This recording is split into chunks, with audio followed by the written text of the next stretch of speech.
Good morning. This is Ian King Live, an hour of business and economic news from the heart of the city. And it will be a very depressing and worrying morning for the people that run and work for businesses up and down the country, now facing many months of new restrictions. Well, we know that more people will work from home, emptying our city centres once again. The hospitality sector is under more pressure with early closing times, weddings are restricted and plans to get fans back into sports stadiums have been stopped. The government says they may not return until March. In response, leaders of the likes of rugby and football say that may wipe out clubs and whole sections of their sport. Well, joining me, let's speak now to some of the businesses most affected. In a moment to a family-run wedding and event catering firm. But first to the Premiership Rugby Club Bath. They were due to hold a trial of 1,000 spectators in their ground yesterday. Live now to the recreation ground in Bath and the Chief Executive, Tarkin MacDonald. Tarkin, welcome to you. You were set to welcome 1,000 fans to the Rec last night. Could you have done so safely in your view? Yeah, absolutely. We could have done, and we're gutted. We were held back from doing that around lunchtime yesterday. We could have been safe. You can see the stand just behind me here. We were going to have socially distant supporters, staggered arrival times, health declarations, temperature checks. We'd spent a huge amount of time preparing, and it would have absolutely been safe for them to be here to witness what was a great victory last night. Well, live now to Sue Le Bonne. She runs the family wedding and event catering firm and who's been in the business for more than 4 decades. Sue, welcome to you. How many weddings would you put on in a typical summer? Around about 100. And how many have you done this year? None. None. Well, we did 2 in February, but from March onwards, they've all been cancelled and postponed till next year.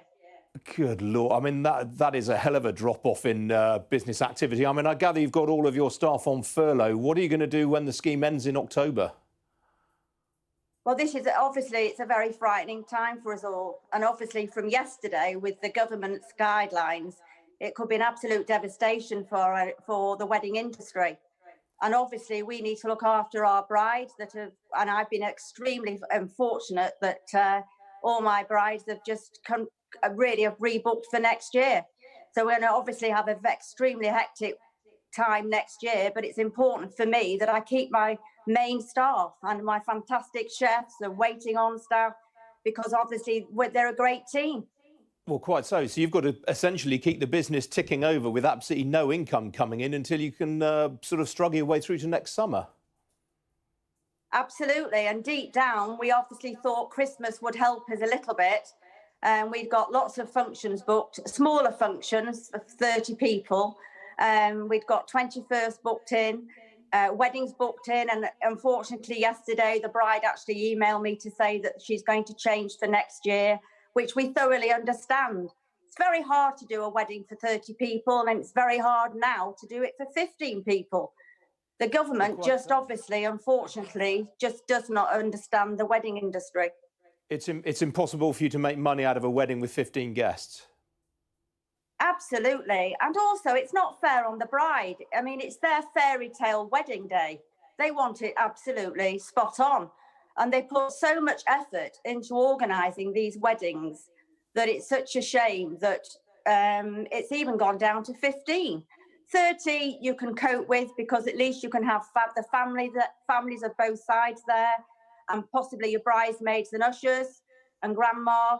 But 15 is absolutely impossible, because at the end of the day, a family, even if you had your bride and groom's parents there, you've probably got 4 bridesmaids, 4 ushers, and you now have to tell them, sorry, you can't be at our wedding, unless they change for next year. Yeah.